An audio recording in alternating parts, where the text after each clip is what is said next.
Okay, you saw a lot of little discontinuity there. The Beagle 2 wasn't a Mars exploration rover design. It was a little hockey puck about 2 feet in diameter. But, you know, it's poetic license.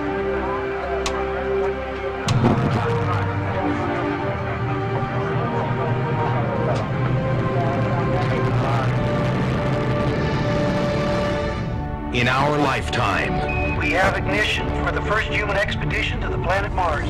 Godspeed, Terranova. we will face the challenge. This mission is a go for Mars capture. Nothing can stop us now. Race to Mars. What will it take? What was that? It's a power strike. Roger, Terranova. You have an electrical power system event? We've got serious problems. This is really gonna hurt. I'm losing him! Who will be the first to set foot on Mars? Look out there. All that God has made. Humanity's greatest journey yet. I'm sure I don't have to tell you that our thoughts are with you up there. You all did a great job and made us proud. Discovery Canada's most ambitious production ever. Race to Mars. It's the one thing they couldn't prepare us for, isn't it? So far from everything. More alone than anyone. Ever.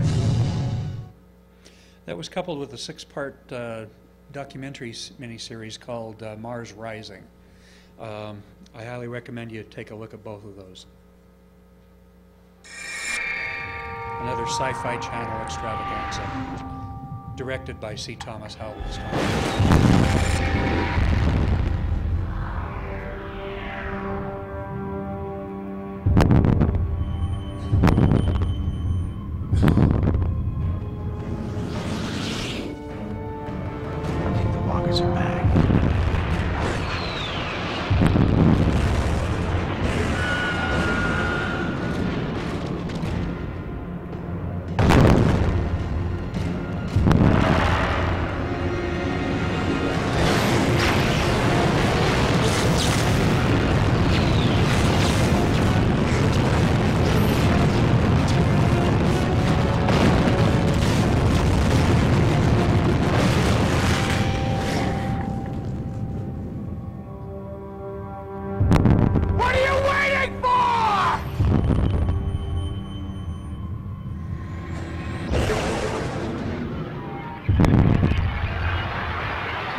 Okay, finally, after 8 or 10 years of working, the Flaming Lips Christmas on Mars arrived.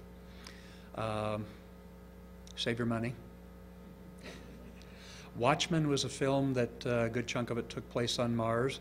There's a film just released in Europe, it hasn't made it over to the US yet, called Mr. Nobody. And then a really interesting thing is Silent Pictures, who did both those War of the Worlds with C. Thomas Howell, they released Princess of Mars from the Edgar Rice Burroughs film.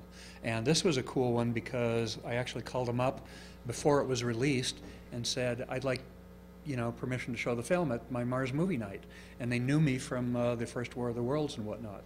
They sent it down 3 weeks before it was released on video, and they sent down the producer, or the director, and the set designer.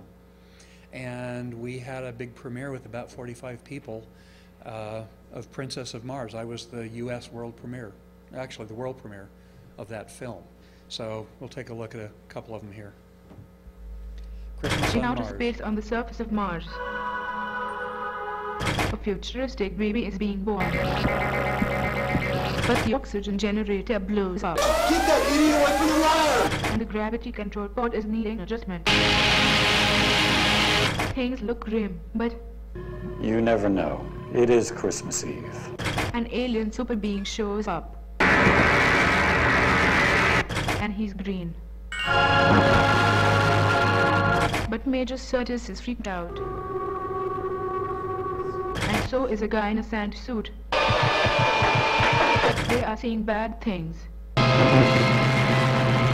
Is that baby going to be alright?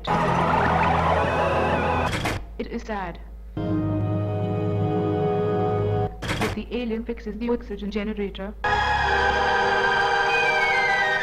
And somehow wears the sand suit. But the gravity control pod is tough to fix. But they create their own happiness anyway. It's Christmas on Mars. Okay, you've just seen the best of that film. So, unless you're into Flaming Lips and their, prog rock group, avoid it. I mean, literally, it's student quality or below. Sci-Fi Channel special.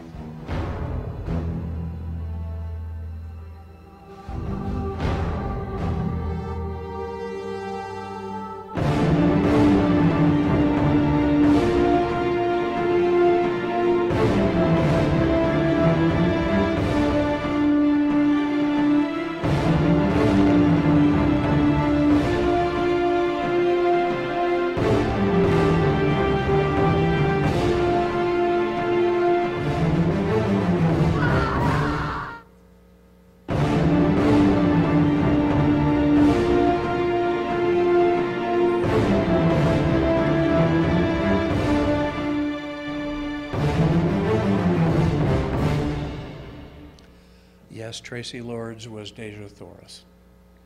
I'm sorry. That whole film was put in the can for about $250,000, ultra low budget. Asylum cranks out about 15 low budget feature films every year, and a lot of them end up on Sci-Fi Channel. So coming attractions, the future. This is what we have to see in the second decade of the 21st century. The big news, Pixar and Disney are doing a live-action version of John Carter of Mars. Taylor Kirsch is John Carter, Lynn Collins is Dejah Thoris, and Willem Dafoe is Tars Tarkas. They've been shooting out near the Utah habitat, and it's going to be released in about 2012. So save your money for this one. It looks like it's going to be spectacular. And they've got the rights to do several more films after that, so we'll see what happens. We're going to take a look at a picture for a film being released this year called Mars. It should be out within the next month or two. There's a live-action version of the Japanese film, anime film, Space Battleship Yamato. I've got a clip for Man Conquers Space. This film is basically two guys on their Macintosh computers, and it looks absolutely phenomenal. Berkeley Breathed has the guy who drew Bloom County. He's making a film of his book Mars Needs Moms. Martian Chronicles is getting a second remake, and The War of the Worlds from Pendragon Pictures in the UK is coming out. Those are the guys who did the literal version of it. They're coming out with a mock documentary. It's an interview with the journalist who was there during the War of the Worlds invasion. So that's coming up. So here's a look at Mars that's being released in a couple of weeks. I have to admit, most days I was hoping for something a little bit more exciting, or at least some indication that you guys are actually doing something, but today makes it feel almost worth it. All within normal parameters? Exterior doors locked. Ion sales are now online? Satellite in range. Rendezvous control course it. with That ion took care of engines it. Should I have a headset or something?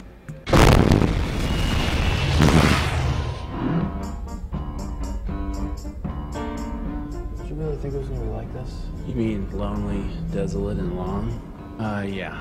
It's exactly what I expected. The problem with landing on another planet is that it's really far away and totally foreign. We never know what to expect. I've been trying to get here since I was 15 years old. I mean, everything I've ever done was for this.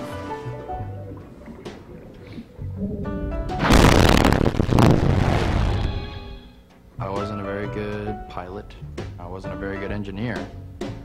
But I'm a hero. Natural born. Blanket of stars fills out the sky, but not one spills in his eye.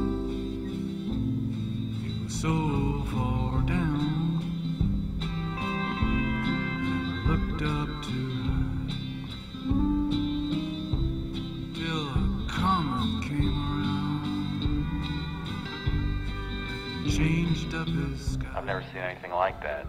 Seriously. I peed myself.